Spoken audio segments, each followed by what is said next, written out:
Hello everyone, welcome to Gurukul officers academy. Budget की पिछली video में हमने फिस्कल मैनेजमेंट तक की फ़ीचर्स डिस्कस किए थे। अब हम इसके आगे के फ़ीचर्स डिस्कस करने वाले हैं। अगर आपने पहली वीडियो नहीं देखी है तो वो आप देखिए, उसकी लिंक मैं आपको डिस्क्रिप्शन में दे देती हूँ। अब आगे की फ़ीचर्स हम इस वीडियो में डिस्कस करने वाले हैं। तो नेक्स्ट पेज पर आपको यहाँ 6 ग्राफ दिख रहे हैं। पहले हम इन 6 ग्राफ को समझेंगे, उसके बाद आगे बढ़ेंगे। तो फर्स्ट ग्राफ आपको यहाँ पर दिख रहा है जहाँ लिखा है union government on the path of fiscal consolidation. तो यहाँ इंपॉर्टेंट वर्ड है फिस्कल कंसोलिडेशन। तो आपको पता होना चाहिए फिस्कल कंसोलिडेशन का मीनिंग। तो फिस्कल कंसोलिडेशन का बहुत सिंपल सा मीनिंग अगर मैं आपको समझाऊँ तो गवर्नमेंट की ऐसी सारी पॉलिसीज़ जो कि फिस्कल डेफिसिट कम करने के लिए होती है, उसे पूरा मिलाकर बोलते हैं फिस्कल कंसोलिडेशन। आपने 2 तरह की पॉलिसीज़ पढ़ी होंगी, fiscal policy and monetary policy. Monetary policy होती है आरबीआई के द्वारा और फिस्कल पॉलिसी रिलीज़ की जाती है गवर्नमेंट के द्वारा, जिसमें गवर्नमेंट ऐसे स्टेप्स लेती है कि उनका फिस्कल डेफिसिट या और भी जो डेफिसिट हैं वो कम रहें।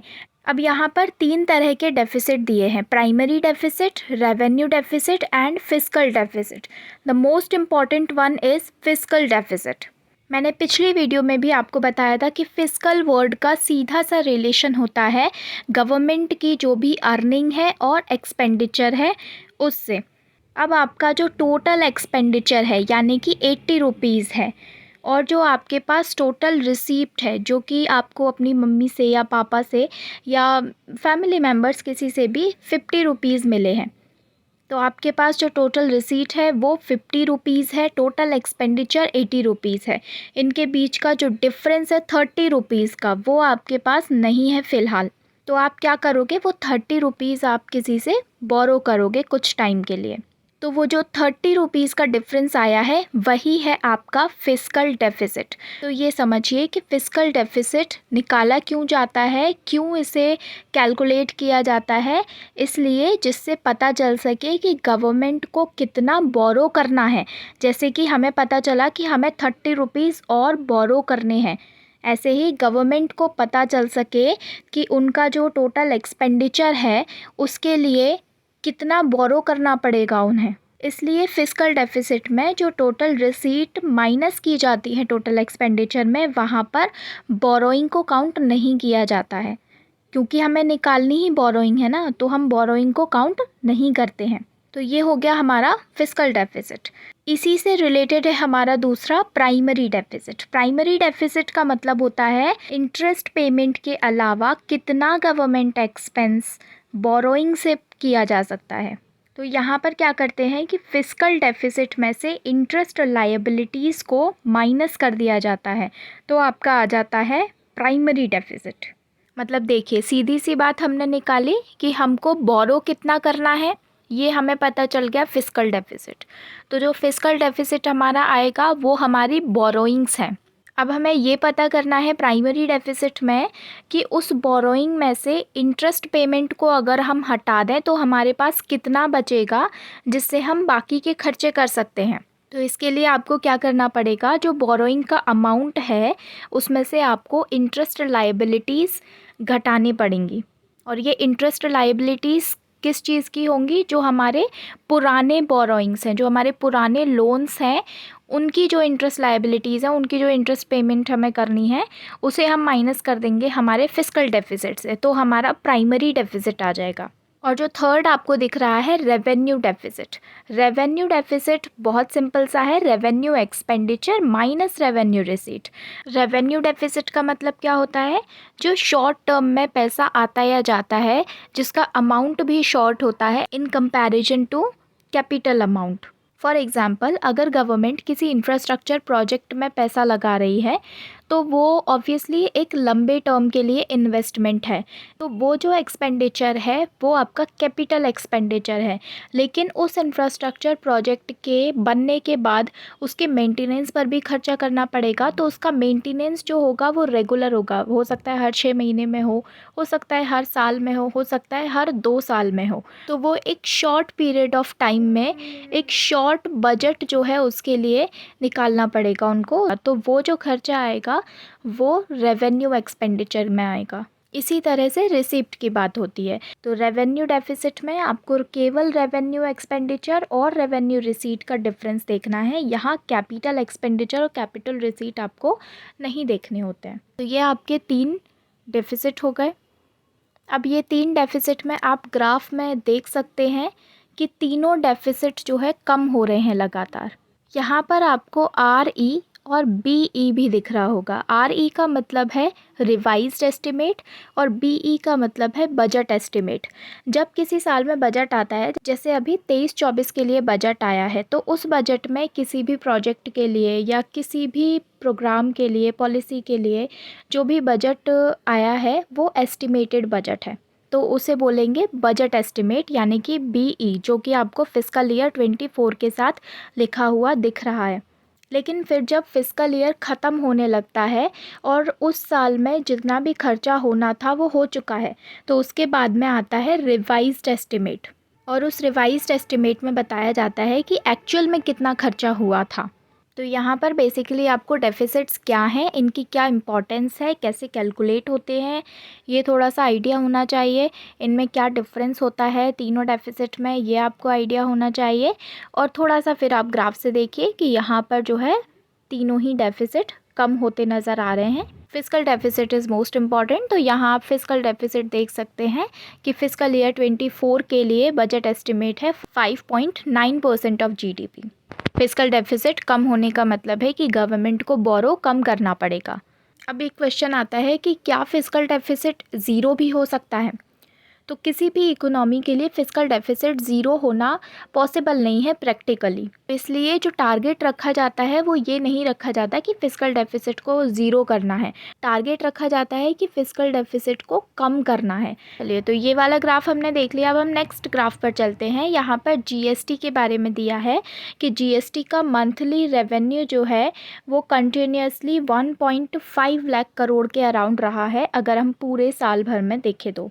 यहाँ पर ब्लू लाइन से नीचे की तरफ ये GST रेवेन्यू दिखाया गया है 2019 का।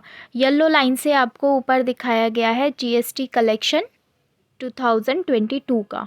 यहाँ पर जो एवरेज निकाला गया है वो 1.5 लाख करोड़ के आसपास रहा है पूरे साल का। अगर आपको GST के ऊपर कुछ लिखने के लिए आता है तो आपको थोड़ा सा आइडिया होना चाहिए कि कितना ये GST कलेक्शन अभी चल रहा है, कितना पहले से इम्प्रूवमेंट है। तो यहाँ पर आप क्लियरली देख सकते हैं कि 1.5 लाख करोड़ के अराउंड जो है एवरेज रहा है लास्ट ईयर का। अब यहाँ पर थर्ड ग्राफ हम देख लेते हैं, increasing capital expenditure of union government. चलिए, यहाँ मैंने अभी आपको कैपिटल और रेवेन्यू का डिफरेंस काफ़ी अच्छे से समझा दिया था, तो अगले ग्राफ में भी उसी से रिलेटेड है कि कैपिटल एक्सपेंडिचर जो है यूनियन गवर्नमेंट का बढ़ रहा है। अब कैपिटल एक्सपेंडिचर बढ़ने का मतलब क्या होता है? कैपिटल एक्सपेंडिचर बढ़ने का मतलब है कि गवर्नमेंट ऐसी जगह इन्वेस्ट कर रही है जहाँ से लॉन्ग टर्म रिटर्न्स मिलने वाले हैं, यानी कि जो बड़े अमाउंट में इन्वेस्टमेंट हैं वो गवर्नमेंट के बड़े हैं, और वो भी 4 गुना स्पीड से बड़े हैं। अगर आप यहाँ पर देखें तो इन्होंने स्पेशली हाईलाइट किया हुआ है 4 टाइम्स को।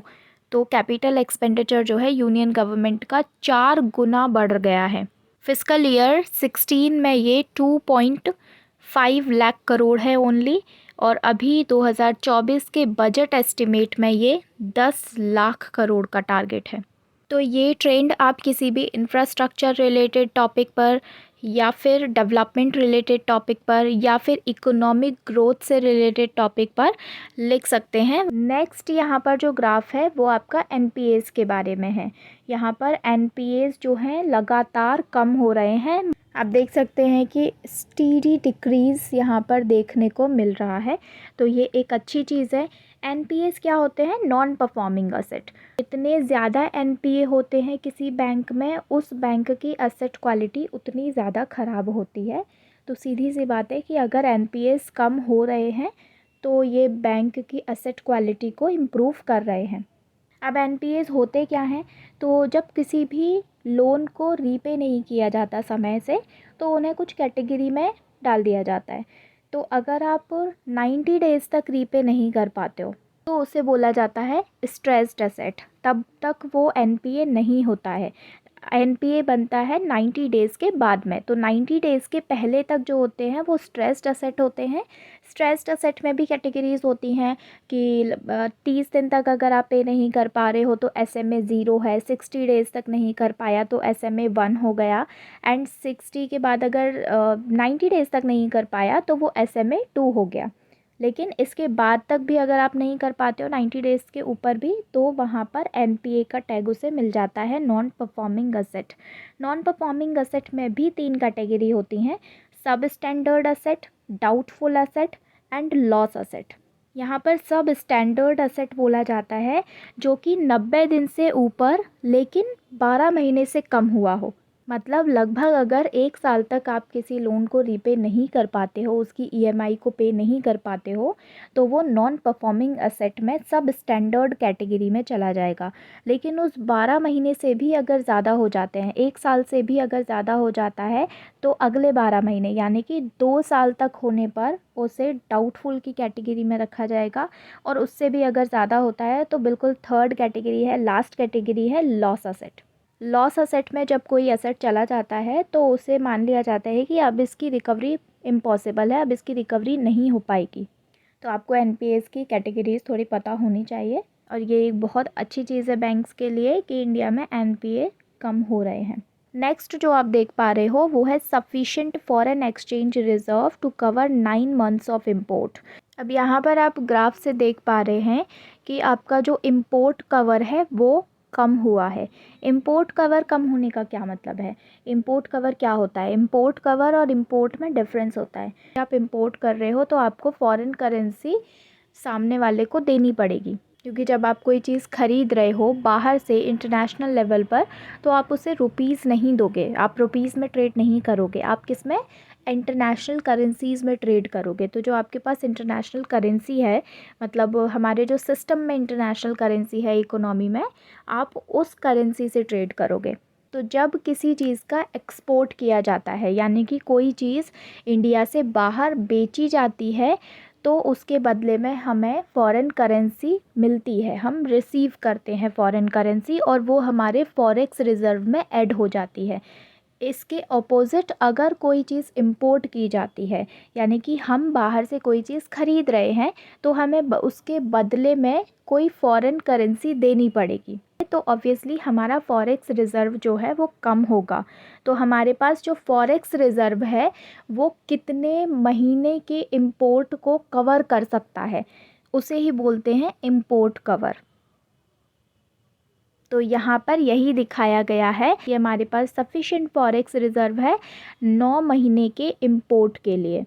लेकिन अगर आप इंपोर्ट कवर के अलावा यहाँ पर फॉरेक्स रिज़र्व का ट्रेंड देखोगे, तो 21-22 में जो फॉरेक्स रिज़र्व है वो थोड़ा सा ज़्यादा है इन कंपैरिजन टू 22-23। इसका रीज़न क्या रहा? अगर आपने पिछले साल न्यूज़ में पढ़ा हो, 2022 की न्यूज़ में, कि फ़ॉरेन इन्वेस्टमेंट आउटफ्लो बहुत हुआ इंडिया से।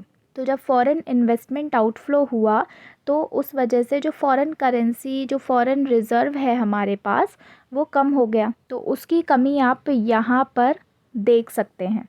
अच्छा, 2021-22 में जो आपको यहाँ पर एक बढ़ोतरी दिख रही है फॉरेक्स रिज़र्व में, उस टाइम पर आपने न्यूज़ में भी सुना होगा कि हम 4th largest forex reserve holder बन गए थे पूरे वर्ल्ड में।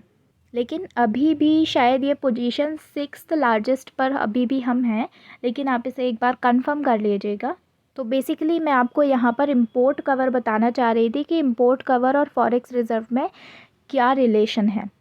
अच्छा, एक चीज़ और यहाँ पर आपको बताया गया है कि 9 महीने का इंपोर्ट कवर है हमारे पास। तो अगर इंटरनेशनल नॉर्म्स के हिसाब से देखें तो किसी भी कंट्री के लिए उसकी करेंसी की स्टेबिलिटी के लिए ज़रूरी है कि 8 से 10 महीने का इंपोर्ट कवर उनके पास हो। तो इंडिया के पास 9 महीने का इंपोर्ट कवर है, मतलब वही 8 से 10 के बीच में हैं, हम रेंज में हैं। तो हमारी जो करेंसी की स्टेबिलिटी है वो थोड़ी सी ठीक है। तो ये इसका सिग्निफिकेंस था। नेक्स्ट हम देख सकते हैं यहाँ पर wholesale prices converging to retail prices. Okay, यहाँ पर WPI की ये गई है एंड दिस इज़ CPI। तो WPI और CPI यहाँ पर आकर एक पॉइंट पर मिल गए हैं। इसलिए यहाँ बोला गया है कि wholesale prices converging to retail prices. Retail prices मतलब ये CPI वाली लाइन है और WPI हो गया हमारा होलसेल प्राइसेस। तो ये तो हमारे ये 6 ग्राफ्स हो गए हैं। अब इन ग्राफ्स के आगे हम बात करते हैं। आई होप ये ग्राफ्स आपको समझ में आए होंगे। आप इन्हें एक बार और अच्छे से देखिएगा क्योंकि ग्राफ्स इम्पॉर्टेंट होते हैं। इसके आगे हम चलते हैं तो टैक्स के बारे में बात की गई है। यहाँ इनडायरेक्ट टैक्सेस की सिंप्लीफिकेशन के बारे में बताया गया है। इनडायरेक्ट टैक्सेस में आते हैं आपका GST है, कस्टम ड्यूटी है, एक्साइज ड्यूटी है और स्टैम्प ड्यूटी है। यहाँ पर बताया गया है कि इनडायरेक्ट टैक्सेस के सिंप्लीफिकेशन का उद्देश्य क्या रहा है। तो उद्देश्य में आपको बताया है कि हायर एक्सपोर्ट है, डोमेस्टिक मैन्युफैक्चरिंग को बढ़ावा देना है, इकोनॉमी में वैल्यू एडिशन करना है और ग्रीन एनर्जी एंड मोबिलिटी को बढ़ावा देना है। अब यहाँ पर आपको कस्टम ड्यूटी में कुछ चेंजेस बताए गए हैं। कस्टम ड्यूटी क्या होती है? जब कोई आइटम इंटरनेशनल बॉर्डर क्रॉस करता है तो उस पर कुछ ड्यूटीज़ लगाई जाती हैं। उन्हीं ड्यूटीज़ को बोलते हैं कस्टम ड्यूटी। तो इंटरनेशनल ट्रेड में जो ड्यूटी लगती है उसे कस्टम ड्यूटी बोलते हैं। इसके साथ ही आपने एक्साइज ड्यूटी भी सुना होगा। एक्साइज ड्यूटी लगती है विद इन द कंट्री। तो विद इन द कंट्री जो चीज़ें प्रोड्यूस की जाती हैं, बेची जाती हैं, उन चीज़ों पर लगता है एक्साइज ड्यूटी। और इसके साथ ही जो इंटरनेशनल बॉर्डर क्रॉस करके चीज़ें आती हैं, इंटरनेशनली ट्रेड की जाती हैं, उन पर कस्टम ड्यूटी लगती है। यहाँ पर आपको लिथियम आयन बैटरी मैन्युफैक्चरिंग के लिए जो कैपिटल गुड्स चाहिए उनका इंपोर्ट अगर किया जाता है उसकी कस्टम ड्यूटी में कुछ चेंजेस किए गए हैं। इसके अलावा मोबाइल कैमरा लेंसेज के इंपोर्ट पर भी कस्टम ड्यूटी में चेंज किए गए हैं। डीनेचर्ड इथाइल अल्कोहल की कस्टम ड्यूटी में चेंजेस किए गए हैं। की input for producing shrimp feed की जो कस्टम ड्यूटी है उस पर भी चेंजेस किए गए हैं। This shrimp is important. जो ब्लू रिवॉल्यूशन की बात चलती है या ब्लू इकोनॉमी की बात चलती है तो ये श्रिम्प कल्चर अभी इम्पॉर्टेंट है, काफ़ी न्यूज़ में चल रहा है। इस पर गवर्नमेंट सब्सिडी भी दे रही है कि हमारा जो मैरीन एक्सपोर्ट है उसमें श्रिम्प एक इम्पॉर्टेंट पार्ट है और इसमें आगे भी काफ़ी ज़्यादा स्कोप है। तो जो श्रिम्प कल्चर है वो फ्रेश वाटर में भी किया जा सकता है और मैरीन वाटर में भी किया जा सकता है। तो सेंट्रल गवर्नमेंट भी इसके लिए सब्सिडी देती है और कुछ स्टेट्स भी श्रिम्प कल्चर के लिए सब्सिडी देती हैं। नेक्स्ट है आपका एक्सपोर्ट प्रमोशन के लिए seeds for manufacturing lab grown diamonds, LGD जो टर्म पहले भी आया था, लैब ग्रोन डायमंड्स, तो उनकी मैन्युफैक्चरिंग के लिए भी कस्टम ड्यूटी में चेंजेस किए गए हैं।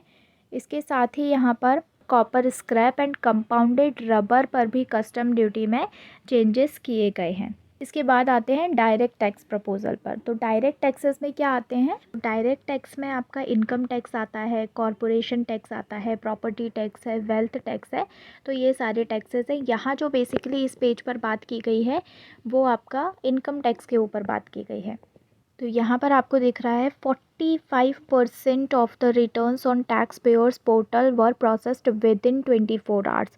तो जो भी ITR की प्रोसेसिंग है उसके बारे में बताया गया है। इसके अलावा यहाँ पर एवरेज प्रोसेसिंग पीरियड के बारे में बताया है कि 93 डेज से घटकर 16 दिन हो गए हैं सिर्फ पिछले 8 साल में। तो ये भी एक बड़ी अचीवमेंट है। इसके साथ ही यहाँ पर बताया है कि processed more than 6.5 crore returns this year.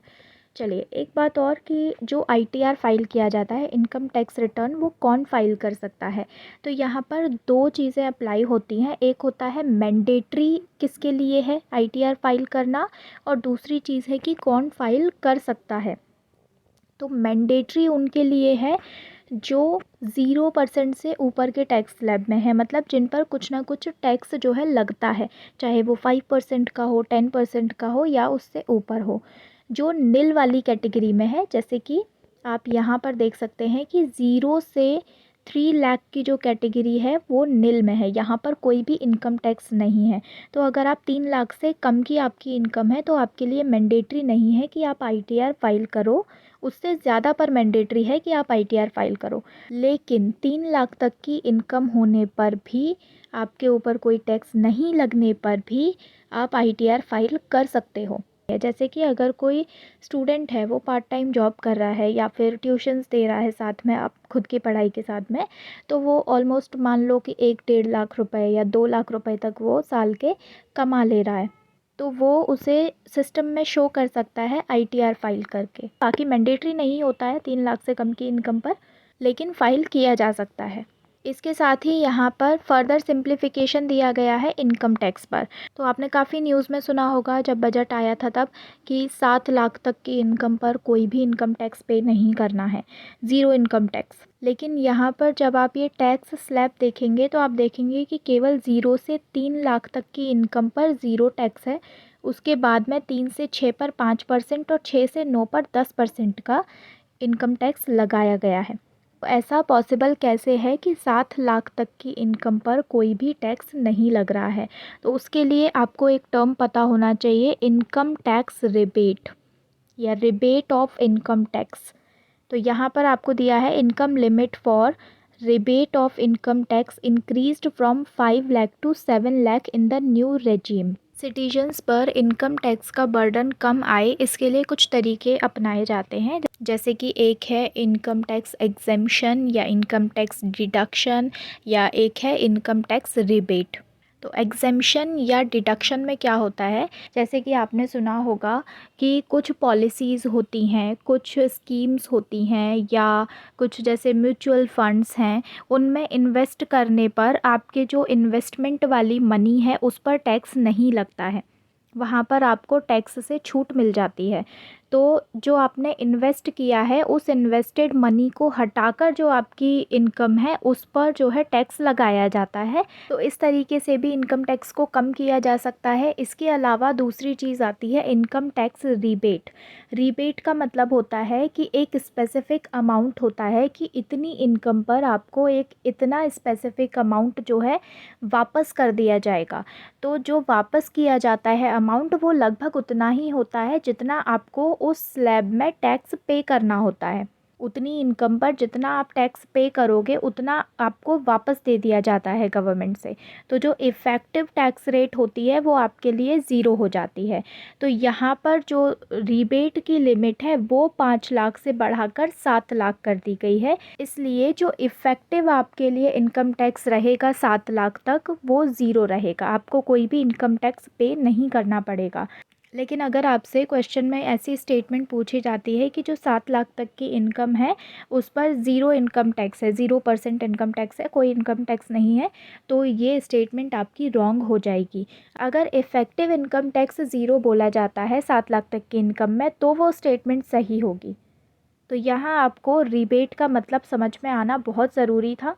तो यहाँ बाकी के स्लैब्स भी देख सकते हैं कि 0 से 3 लाख पर कोई टैक्स नहीं है, 3 से 6 लाख पर 5% का टैक्स है, 6 से 9 लाख पर 10% का टैक्स है, 9 to 12 पर आपका 15% का टैक्स है, एंड 12 to 15 पर 20%, और 15 से ऊपर अगर आपकी इनकम है तो 30% का आपको टैक्स पे करना पड़ेगा।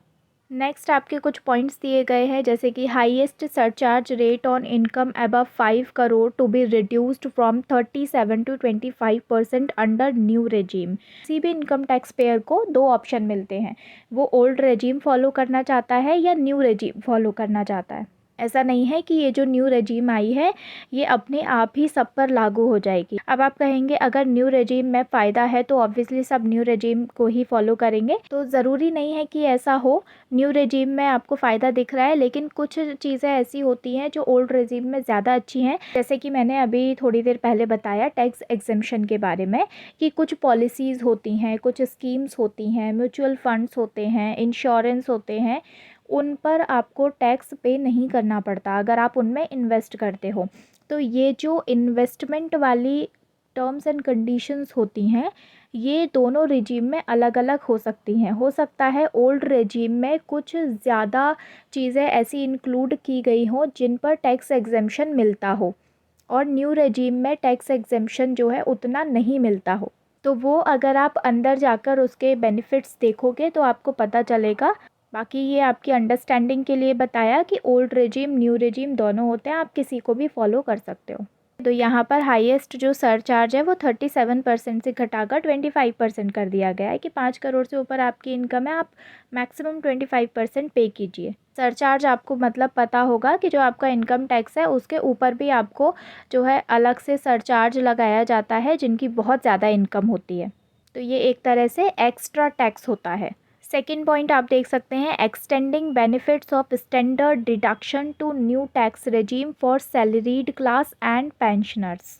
जैसा कि मैंने अभी बताया था कि कुछ स्टैंडर्ड डिडक्शन होते हैं, स्टैंडर्ड एग्जेम्पशन या स्टैंडर्ड डिडक्शन होते हैं कि आप कुछ चीज़ों में, जैसे इंश्योरेंस है या कहीं कुछ पॉलिसी ली है आपने, लाइफ इंश्योरेंस पॉलिसी या कुछ भी ऐसा लिया है, उसमें अगर आप इन्वेस्ट करते हैं तो वो आपका स्टैंडर्ड डिडक्शन में काउंट हो जाएगा। तो उसी से रिलेटेड ये लिखा हुआ है कि कुछ जो बेनिफिट्स हैं वो एक्सटेंड कर दिए गए हैं स्टैंडर्ड डिडक्शन को लेकर नए टैक्स रिजीम में भी, जो कि ओल्ड में थे लेकिन अभी तक न्यू में नहीं थे। तो अब न्यू में भी कुछ जो है वो एक्सटेंड कर दिए गए हैं। किन किन चीज़ों को ऐड किया गया है यहाँ वो मेंशन नहीं है, इतना आपको डीप में जाने की ज़रूरत भी नहीं है। नेक्स्ट है increasing tax exemption limit to 25 lakh on leave encashment on retirement for non governmental salaried employees. इसका मतलब है जो प्राइवेट एम्प्लॉयज़ हैं, जो प्राइवेट कंपनीज़ में काम करते हैं, उनको रिटायरमेंट पर कुछ अमाउंट जैसे मिलता है, जैसे गवर्नमेंट भी रिटायरमेंट पर कुछ अमाउंट देती है, ऐसे ही प्राइवेट जॉब्स में भी कुछ कंपनीज़ में रिटायरमेंट पर अमाउंट दिया जाता है। लीव इनकैशमेंट, लीव इनकैशमेंट मतलब जो आपकी छुट्टियां थी आपने वो नहीं ली है तो उनको जो है इनकैश करके आपको दे दिया जाता है। तो वो जो लीव इनकैशमेंट है रिटायरमेंट पर, वो 25 लाख तक अगर है तो उसके लिए आपको टैक्स एग्जेम्पशन मिल जाएगा। इसके बाद आप यहाँ देख सकते हैं simplifying tax benefit for industry. MSMEs के लिए है enhanced limit for micro enterprises and professionals to avail benefit of presumptive taxation 95% of the receipt to be non cash. अब यहाँ हम समझेंगे प्रिजम्पटिव टैक्सेशन का मतलब क्या है। तो जैसे कि माइक्रो इंटरप्राइजेस हैं या जो इंडिविजुअल प्रोफेशनल्स होते हैं, उनके लिए कुछ स्पेसिफिक लिमिट होती है कि अगर एनुअल टर्नओवर आपका इतना है तो आपको टैक्स पे नहीं करना पड़ेगा, उसे बोलते हैं प्रिजम्पटिव टैक्सेशन। अब यहाँ पर इस बार के बजट में बोला गया है कि जो प्रिजम्पटिव टैक्सेशन की लिमिट थी वो बढ़ा दी गई है माइक्रो इंटरप्राइजेस एंड प्रोफेशनल्स के लिए। तो आपको पता होना चाहिए कि पहले ये लिमिट कितनी थी। तो पहले माइक्रो इंटरप्राइजेस के लिए 2 करोड़ तक का टर्नओवर था कि अगर एनुअल टर्नओवर आपका 2 करोड़ तक है तो आपको टैक्स पे नहीं करना पड़ेगा। ये लिमिट अभी बढ़ाकर 3 करोड़ कर दी गई है, मतलब ऐसा प्रपोज किया गया है बजट में कि ये लिमिट बढ़ाकर 3 करोड़ कर दी जाएगी। इसी के साथ अगर जो प्रोफेशनल्स हैं उनका टर्नओवर भी 75 लाख रुपए तक है तो उनको भी टैक्स पे नहीं करना पड़ेगा। लेकिन यहाँ एक कंडीशन रखी गई है जो आप आगे पढ़ पा रहे हैं, 95% of receive to be non cash, यानी कि आप जितना कमा रहे हैं, आपका जितना भी टर्नओवर है उसका 95% जो है नॉन कैश होना चाहिए। 95% नॉन कैश का क्या मतलब है कि डिजिटल ट्रांजैक्शंस होने चाहिए। अगर डिजिटल ट्रांजैक्शन नहीं है तो आपको ये प्रिजम्पटिव टैक्सेशन का फ़ायदा नहीं मिलेगा। इसके साथ ही लिखा है कि deduction on payments made to MSMEs to be allowed only when payment is actually made. मतलब ऐसा नहीं है कि पेमेंट की कोई फ्यूचर डेट है या फ्यूचर जो कॉन्ट्रेक्चुअल होते हैं कि उनके बेसिस पर आपको ये डिडक्शन मिलेगा, तो वो नहीं मिलेगा। एक्चुअली जब हो जाएगा आपका पेमेंट उसके बाद ही आपको ये डिडक्शन मिल सकता है। अब नेक्स्ट कॉपरेटिव्स के लिए है। तो कॉपरेटिव्स के लिए extending 15% corporate tax benefit to new cooperatives commencing manufacturing till 31 March 2024। तो अगर आपने कॉर्पोरेट टैक्स पढ़ा होगा तो आपने पढ़ा होगा कि पहले 30% कॉर्पोरेट टैक्स था जिसे इंडिया ने कम करके 22% कर दिया था फॉर एग्जिस्टिंग कंपनीज, जो पहले से कंपनीज चल रही थी इंडिया में। नई कंपनीज़ के लिए कॉर्पोरेट टैक्स कम हुआ करता था, 25% कॉर्पोरेट टैक्स हुआ करता था नई कंपनीज़ के लिए, जो घटाकर 15% कर दिया गया था। ठीक है, लास्ट ईयर मतलब आई थिंक कोविड के बाद में ये टैक्स रेट नई आई थी कॉर्पोरेट टैक्स को लेकर।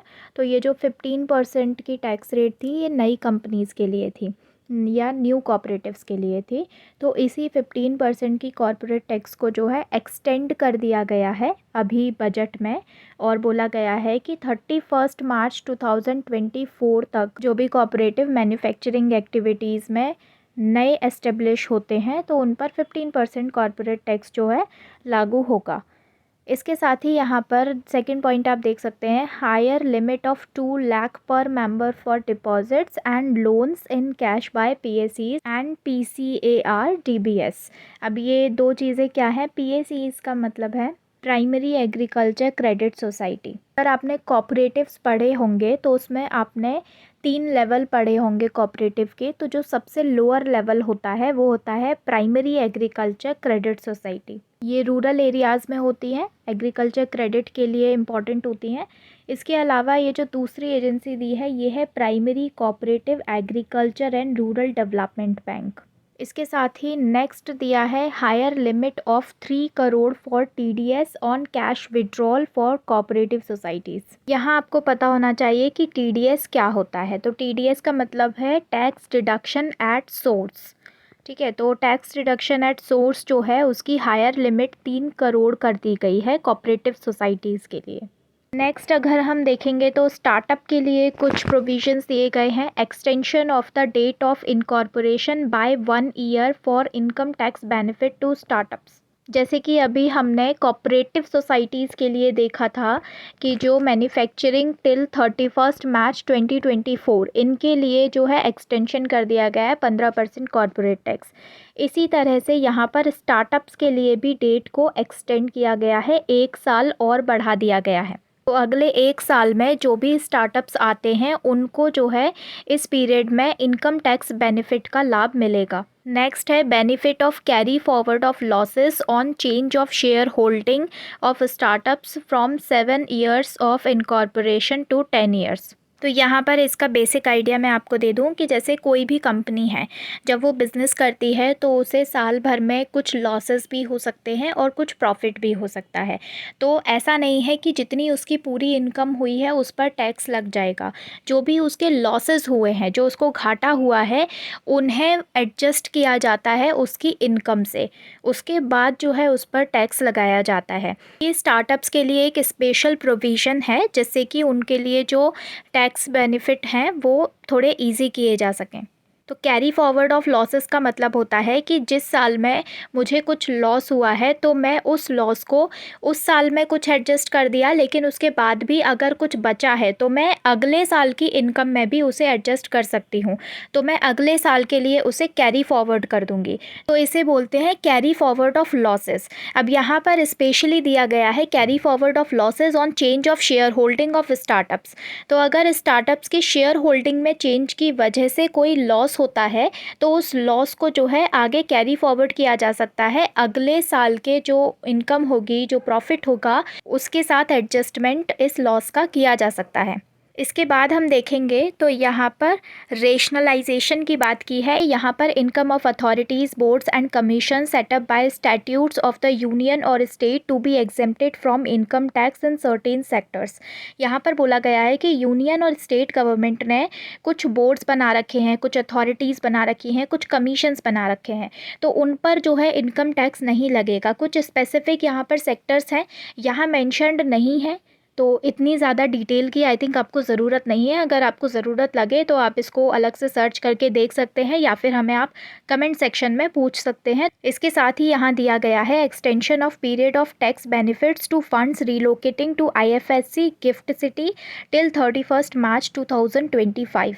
तो जो भी फ़ंड रिलोकेशन हो रहा है IFSC या फिर गिफ्ट सिटी में, तो अगर वहाँ पर फ़ंड रिलोकेट आप कर रहे हो तो उसमें आपको टैक्स बेनिफिट मिलेगा। तो इस जो है टैक्स बेनिफिट के लिए पीरियड को एक्सटेंड कर दिया गया है 2025 तक कि 2025 तक भी अगर आप गिफ्ट सिटी या IFSC में फ़ंड रिलोकेट करते हो तो आपको टैक्स बेनिफिट मिलेगा। तो ये आपके कुछ डायरेक्ट टैक्स से रिलेटेड बेनिफिट्स थे जो बजट में आपके लिए लाए गए हैं। इसके बाद है कि रुपी कहाँ से आया है और रुपी कहाँ गया है, कहाँ से गवर्नमेंट के पास पैसा आया है और कहाँ पर गवर्नमेंट ने पैसा खर्च किया है, तो उसका ये पूरा ब्यौरा है। इससे आपको ऑलमोस्ट हर एग्ज़ाम में क्वेश्चन मिल जाता है, बहुत चांसेस होते हैं, तो ये आपको अच्छे से पता होना चाहिए। अगर हम ये बात करें कि गवर्नमेंट के पास पैसा कहाँ कहाँ से आया है, तो उनमें सबसे ज़्यादा आया है बोरोइंग एंड अदर लाइबिलिटीज़ से 34% ऑफ मनी। लेकिन आपसे जो एग्ज़ाम में पूछा जाएगा वो बोरोइंग से नहीं पूछा जाएगा, आपसे जो है जो टैक्सेस कलेक्ट की करती है गवर्नमेंट उसमें पूछा जाएगा, या फिर किस तरह के टैक्स से ज़्यादा अर्निंग हो रही है। तो यहाँ पर आप देख सकते हैं कि GST में सबसे ज़्यादा अर्निंग है, 17% अर्निंग जो है GST से है। इसके बाद कॉरपोरेशन टैक्स और इनकम टैक्स दोनों ही 15% कंट्रीब्यूट कर रहे हैं। And then union excise duty है जो कि 7% कंट्रीब्यूट कर रही है। कस्टम ड्यूटी केवल 4% कंट्रीब्यूट कर रही है। इसके बाद non tax receipt and non debt capital receipt आती है। तो आपको टैक्सेस का पता होना चाहिए कि किस टैक्स से ज़्यादा कंट्रीब्यूशन मिल रहा है, किससे कम मिल रहा है। इन टैक्सेस के बारे में मैं आपको पहले ही बता चुकी हूँ कि ये सब क्या हैं, लेकिन फिर भी अगर आपकी कोई क्वेरी है तो आप कमेंट सेक्शन में अपना क्वेश्चन पूछ सकते हैं। इसके बाद हम देख लेते हैं कि ये पैसा खर्च कहाँ हुआ है। तो सबसे ज़्यादा अगर आप देखोगे तो इंटरेस्ट पेमेंट पर 20% जो है खर्चा हुआ है। लगभग हमेशा ही इंटरेस्ट पेमेंट पर एक बड़ा अमाउंट खर्च होता है, तो इसमें कोई आश्चर्य की बात नहीं है। तो अभी भी यहाँ पर 20% जो है इंटरेस्ट पेमेंट में पैसा गया है। इसके बाद अगर आप देखते हैं तो आपको 18% मिलेगा states share of taxes and duties. जो भी टैक्सेस कलेक्ट होते हैं, कुछ टैक्सेस ऐसे होते हैं जिनमें स्टेट्स का भी शेयर होता है, तो सेंट्रल गवर्नमेंट को स्टेट को भी शेयर देना पड़ता है, तो वहाँ पर 18% खर्चा हुआ है। इसके बाद थर्ड पर है सेंट्रल सेक्टर स्कीम्स में 17% पैसा वहाँ खर्च हुआ है। सेंट्रली स्पॉन्सर्ड पर केवल 9% खर्चा हुआ है। Finance commission and other transfer में 9% का खर्चा हुआ है। इसके अलावा यहाँ डिफेंस सेक्टर में 8% का खर्चा हुआ है। सब्सिडीज़ में 7% है, पेंशन्स में 4% है और फिर अदर एक्सपेंडिचर में 8% है। यहाँ आपको एक लगभग मोटा मोटा आइडिया होना चाहिए कि सबसे ज़्यादा खर्चा जो है किन सेक्टर्स में हो रहा है, किन चीज़ों पर हो रहा है, और सबसे कम किन चीज़ों पर हो रहा है। तो अगर आपको ये आइडिया होगा तो आप इससे रिलेटेड क्वेश्चन ठीक कर लोगे। नेक्स्ट हम आते हैं एलोकेशन फॉर स्पेसिफिक मिनिस्ट्रीज़। तो स्पेसिफिक मिनिस्ट्रीज़ के लिए यहाँ पर कुछ टॉप मिनिस्ट्रीज़ दी गई हैं फ़ंड एलोकेशन जिनको सबसे ज़्यादा हुआ है बजट में। तो नंबर 1 पे मिनिस्ट्री ऑफ डिफेंस है। अगर आप यहाँ भी देखेंगे रुपीज़ गोज़ टू में, तो यहाँ पर डिफेंस सेक्टर में 8% जो है पैसा खर्च किया गया है। और अलोकेशन में भी अगर हम देखें नेक्स्ट ईयर के लिए तो वो मिनिस्ट्री ऑफ डिफेंस का नंबर 1 पे है 5.94 लाख करोड़। इसके बाद यहाँ पर ministry of road and ministry of Railways number 2 और नंबर 3 पर है लगातार। जैसा कि मैंने आपको फर्स्ट वीडियो में बताया था कि टूरिज़्म के लिए और कनेक्टिविटी के लिए गवर्नमेंट काफ़ी काम कर रही है। तो ये ministry of road transport and highway and ministry of Railways के लिए जो फ़ंड अलोकेट हुआ है वो कनेक्टिविटी इम्प्रूव करने के लिए इम्पॉर्टेंट है। इसके बाद यहाँ पर ministry of consumer affairs food and public distribution के लिए 2.06 लाख करोड़ है। इसके अलावा यहाँ पर मिनिस्ट्री ऑफ होम अफेयर्स का दिया हुआ है। Ministry of chemicals and fertiliser rural development के लिए 1.6 लाख करोड़ है। मिनिस्ट्री ऑफ एग्रीकल्चर के लिए दिया है 1.25 lakh crore. Ministry of communication के लिए 1.23 लाख करोड़। अब यहाँ आप एक इम्पॉर्टेंट चीज़ देखें कि यहाँ हेल्थ मिनिस्ट्री और एजुकेशन मिनिस्ट्री का नहीं दिया हुआ है फ़ंड अलोकेशन। वो इन टॉप मिनिस्ट्रीज़ में नहीं आती हैं अगर फ़ंड अलोकेशन की बात करें तो, लेकिन उनके बारे में भी आपको पता होना चाहिए क्योंकि वो इम्पॉर्टेंट हैं। तो मिनिस्ट्री ऑफ एजुकेशन के लिए 1.12 करोड़ 1.12 लाख करोड़ का जो है बजट अलोकेशन है। और ये जो 1.12 लाख करोड़ का बजट है इस बार का, वो पिछली बार के मिनिस्ट्री ऑफ एजुकेशन के बजट अलोकेशन से 8% ज़्यादा है। और सबसे बड़ी बात ये है कि अभी तक का मिनिस्ट्री ऑफ एजुकेशन का हाईएस्ट एवर बजट अलोकेशन है इस साल 1.12 लाख करोड़। इसके अलावा मिनिस्ट्री ऑफ हेल्थ का जो बजट अलोकेशन है वो 0.89 लाख करोड़ है। ठीक है, काफ़ी कम लग रहा है आपको नंबर्स में, लेकिन पिछली बार के बजट से ये भी 12.6% ज़्यादा है। तो हेल्थ मिनिस्ट्री का भी बजट अलोकेशन बढ़ा है, एजुकेशन का भी बजट अलोकेशन बढ़ा है। इसके साथ ही अगर आप सबसे ज़्यादा अगर हाइक देखेंगे कि किस मिनिस्ट्री के लिए सबसे ज़्यादा बजट बढ़ा है तो वो है ministry of communication. Ministry of communication के लिए पिछली बार के बजट से 93% जो है ज़्यादा बजट मिला है इस बार। ठीक है, तो ये आपको थोड़ा थोड़ा पता होना चाहिए। आपको मिनिस्ट्री ऑफ डिफेंस का आइडिया होना चाहिए कि सबसे ज़्यादा बजट अलोकेशन है। आपको हेल्थ और एजुकेशन का पता होना चाहिए, क्योंकि हेल्थ और एजुकेशन बेसिक एम्यूनिटीज़ में आते हैं। तो अगर आप कोई ऐसे लिखते हैं, आंसर राइटिंग करते हैं, कोई रिपोर्ट लिखते हैं, ठीक है, तो आर्ग्यूमेंट लिखते हैं, तो इस तरह के पॉइंट्स आपको पता होना चाहिए कि आपके पास फैक्ट्स होने चाहिए। तो ये फैक्ट इम्पॉर्टेंट है। इसके बाद हम बात करते हैं allocation to major schemes. Major schemes में डेवलपमेंट ऑफ फार्मास्यूटिकल इंडस्ट्री के लिए आप देख सकते हैं कि 2022-23 का जो बजट एस्टिमेट था वो 100 था। ये 100 जो है करोड़ में है, तो 100 करोड़ का बजट एस्टिमेट था 22-23 में। लेकिन 23-24 में ये बजट एस्टिमेट है 1250 करोड़, 1250 करोड़। तो बहुत बड़ा हाइक है फार्मास्यूटिकल इंडस्ट्री के लिए। तो अगर आप हेल्थ के ऊपर कोई ऐसे लिखते हैं, रिपोर्ट लिखते हैं, तो ये आपको एक अच्छा पॉइंट है यहाँ पर लिखने के लिए। इसके साथ ही यहाँ पर जल जीवन मिशन है। जल जीवन मिशन के लिए बहुत ज़्यादा हाइक नहीं है। यहाँ पर 60,000 करोड़ का बजट था, अभी 70,000 करोड़ कर दिया गया है। तो बहुत ज़्यादा डिफरेंस नहीं आया है, तो ये आपको याद रखने की बिल्कुल भी ज़रूरत नहीं है। इसके बाद यहाँ पर एकलव्य मॉडल रेजिडेंशियल स्कूल के लिए बजट है। इसमें 2022-23 का बजट एस्टिमेट था 2000 करोड़, जो कि 2023-24 में हो गया है 5943 करोड़, यानी कि ऑलमोस्ट 6000 करोड़, जो कि 2000 से ऑलमोस्ट 3 गुना ज़्यादा है। तो ये बजट जो है इसके लिए बढ़ा दिया गया है।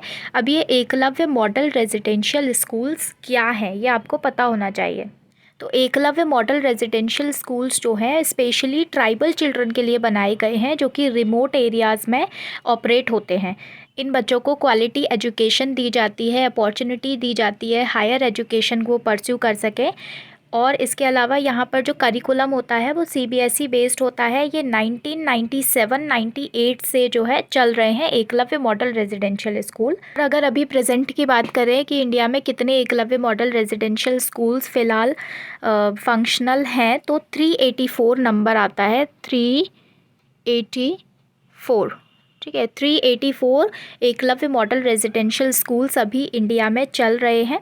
जो इसकी गाइडलाइंस हैं उसके अकॉर्डिंग जिस एरिया में या जिस ब्लॉक में 50% से ज़्यादा ट्राइबल पॉपुलेशन है, वहाँ पर कम से कम एक मॉडल रेजिडेंशियल स्कूल होना चाहिए। तो इसके बारे में ये बेसिक इन्फो आपको होनी चाहिए, इससे क्वेश्चन बन सकता है। नेक्स्ट है आपका प्रधानमंत्री आवास योजना। काफ़ी टाइम से आप सुन रहे होंगे, आपको लगभग सारी चीज़ें इसके बारे में पता होंगी। 2022-23 का बजट एस्टिमेट था 48,000 करोड़, जो कि 2023-24 में हो गया है ऑलमोस्ट 80,000 करोड़। तो ये प्रधानमंत्री आवास योजना 2015 में लॉन्च हुई थी।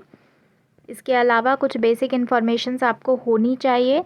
तो ये बहुत पुरानी है, तो मैं इसके बारे में ज़्यादा डिस्कस नहीं कर रही हूँ। नेक्स्ट चलते हैं हम फेम स्कीम के लिए, जो कि इलेक्ट्रॉनिक व्हीकल्स के लिए है। आपको पता होगा 2-3 साल से काफ़ी न्यूज़ में है। इसके अलावा यहाँ पर north east special infrastructure development scheme का फ़ंड एलोकेशन दिया है। तो सारा कुछ आपको याद रखने की ज़रूरत नहीं है। ये बताने का बेसिक मोटिव ये था कि आपको इनके बारे में थोड़ा थोड़ा पता हो। एक तो फार्मास्यूटिकल इंडस्ट्री के बारे में आपको पता हो, क्योंकि ये आप ऐसे में मेंशन कर सकते हो। थोड़ा सा आपको एकलव्य मॉडल रेजिडेंशियल स्कूल्स के बारे में पता हो, ये कैसे ऑपरेट होते हैं, कैसे काम करते हैं, कब एस्टेब्लिश हुए थे, थोड़ा सा ये आपको पता होना चाहिए।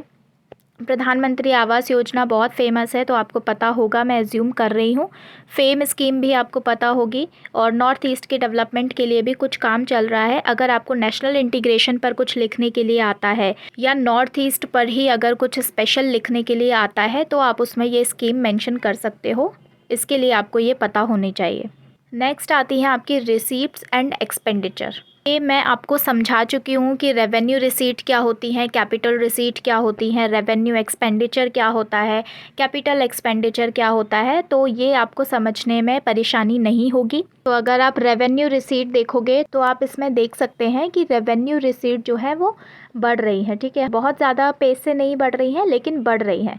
और अभी जो फिस्कल ईयर 24 में एस्टिमेट किया गया है, बजट एस्टिमेट जो दिया गया है, वो थोड़ा सा ज़्यादा हाइक दी गई है in comparison to last 2-3 years. तो अभी देखते हैं कि इसका जो रिवाइज्ड एस्टिमेट आएगा लास्ट में, फिस्कल ईयर 24 के लास्ट में, वो कितना आता है। इसके अलावा यहाँ आप कैपिटल रिसीट देख सकते हो। कैपिटल रिसीट में ज़बरदस्त ग्रोथ हुई है, तो ये आपको ट्रेंड्स पता होने चाहिए। इसके साथ ही यहाँ पर रेवेन्यू एक्सपेंडिचर है, तो मैंने आपको रेवेन्यू एक्सपेंडिचर भी समझाया था कि क्या होता है। तो रेवेन्यू एक्सपेंडिचर जो है आप देख सकते हैं कि यहाँ फिस्कल ईयर 23 के बजट एस्टिमेट में ओनली 31.9 था, लेकिन फिस्कल ईयर 23 के जो रिवाइज्ड एस्टिमेट में देखने को मिल रहा है वो काफ़ी ज़्यादा देखने को मिला है, 34.6। इतना डिफरेंस नहीं होना चाहिए था, लेकिन इतना डिफरेंस हुआ है, तो ये आपको थोड़ा सा पता होना चाहिए, इकोनॉमी की अंडरस्टैंडिंग के लिए इम्पॉर्टेंट है। इफ़ेक्टिव कैपिटल एक्सपेंडिचर में भी बहुत ज़्यादा चेंजेस नहीं है, लगभग उतना ही है। अभी 2024 का आपको ज़्यादा दिख रहा होगा, लेकिन ये बजट एस्टिमेट है, तो रिवाइज्ड एस्टिमेट जो है वो एक्चुअल एस्टिमेट होता है, तो तब पता चलेगा। अभी फ़िलहाल आपको ये है कि इन चारों के आपको ट्रेंड पता होने चाहिए कि ये बढ़ रहे हैं, घट रहे हैं, ज़्यादा रफ्तार से बढ़ रहे हैं या धीमी रफ्तार से बढ़ रहे हैं। तो ये आपको एक आइडिया होना चाहिए, क्योंकि इन ट्रेंड्स के बेसिस पे आप ऑब्जेक्टिव बेस्ड क्वेश्चन सॉल्व कर सकते हैं। एंड साथ ही अगर आप इकोनॉमी बेस्ड कोई ऐसे लिखते हैं या किसी आंसर को में आप अगर ये पुट करते हैं तो वो वैल्यू एडिशन का काम करेगा। बस कंडीशन ये है कि आप उसे सही तरीके से पुट करें। तो यहाँ हमारा बजट ख़त्म हो चुका है। अगर आपको इसमें कोई भी दिक्कत हो, अगर टर्मिनोलॉजी में आपको प्रॉब्लम आई हो, कोई ऐसा टर्म आया हो जो आपको समझ में नहीं आया हो, तो आप हमें पूछ सकते हैं, या तो हम आपके कमेंट्स में ही रिप्लाई कर देंगे। और अगर कोई ऐसा कंसेप्ट है जो थोड़ा सा बड़ा है और आपको समझना ज़रूरी है, तो उसके लिए हम अलग से वीडियो बना देंगे या फिर शॉर्ट सीरीज़ लेकर आएंगे उन टर्मिनोलॉजी के लिए। तो वो आपकी क्वेरीज़ पर डिपेंड करता है। तो अगर आपको कोई डाउट है तो आप हमें कमेंट सेक्शन में बताइए। इसके अलावा आप हमें डायरेक्ट कांटेक्ट कर सकते हैं व्हाट्सएप पर, टेलीग्राम पर, इंस्टाग्राम पर या फिर फेसबुक पर। अभी ये बजट के की फ़ीचर्स हम डिस्कस कर चुके हैं, तो कोशिश करेंगे कि टेलीग्राम का जो चैनल है तो वहाँ पर इससे रिलेटेड क्वेश्चंस भी MCQ फॉर्मेट में पोस्ट किए जाएं, तो आप वो अटेम्प्ट कर सकते हैं। और जल्दी ही कोशिश करेंगे कि इकोनॉमिक सर्वे को लेकर भी एक सीरीज़ लेकर आएँ। तो चलिए इसे यहीं ख़त्म करते हैं। अब हम मिलते हैं नेक्स्ट वीडियो में।